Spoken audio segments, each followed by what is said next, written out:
Bienvenue à tous. Aujourd'hui, nous explorons les monuments les plus visités au monde. Commencez votre voyage avec la majestueuse Tour Eiffel à Paris.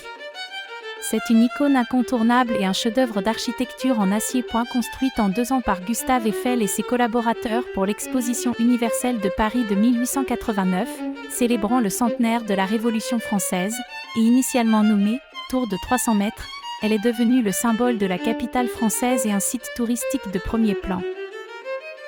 Puis, nous visitons la Grande Muraille de Chine, un symbole de persévérance et de force.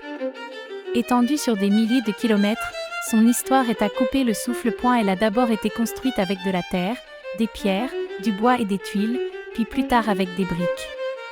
Sa largeur est entre 5 et 7 mètres en moyenne et sa hauteur est entre 5 et 17 mètres. Ensuite, découvrez le Colisée de Rome, un mémorial de l'âge d'or de l'Empire romain. Le nom de Colosseum, en français, Colisée, est dérivé de celui d'une statue colossale de Néron érigée à proximité, aujourd'hui disparue. Le Colisée a été utilisé pour les combats de gladiateurs, des simulations de chasse d'animaux sauvages et d'autres spectacles publics. Il pouvait accueillir entre 50 000 et 80 000 spectateurs. Puis, nous nous dirigeons vers les pyramides égyptiennes de Gizeh, des merveilles de l'ingénierie antique. Elles ont résisté à l'épreuve du temps pour raconter leur histoire ancienne. Lors de la construction, plus de 6 millions de tonnes de calcaire ont été utilisées rien que pour la grande pyramide de Gizeh.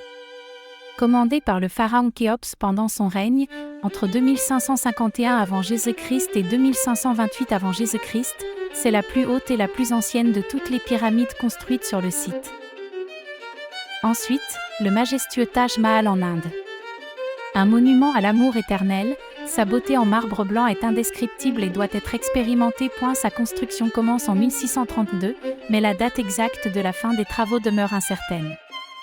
Selon le chroniqueur officiel de Shah Jahan, Abdulhamid Lahori, le Taj Mahal est achevé à la fin de 1643 ou au début de 1644. Mais une inscription dans l'entrée principale indique que la construction s'est achevée en 1648.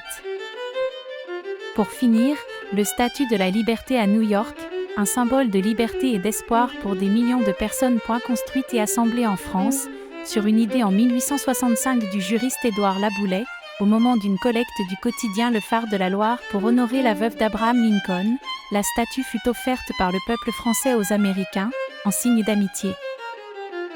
Merci de nous avoir accompagnés dans ce voyage autour du monde. Rendez-vous dans notre prochain vidéo pour plus d'explorations fascinantes. Abonnez-vous.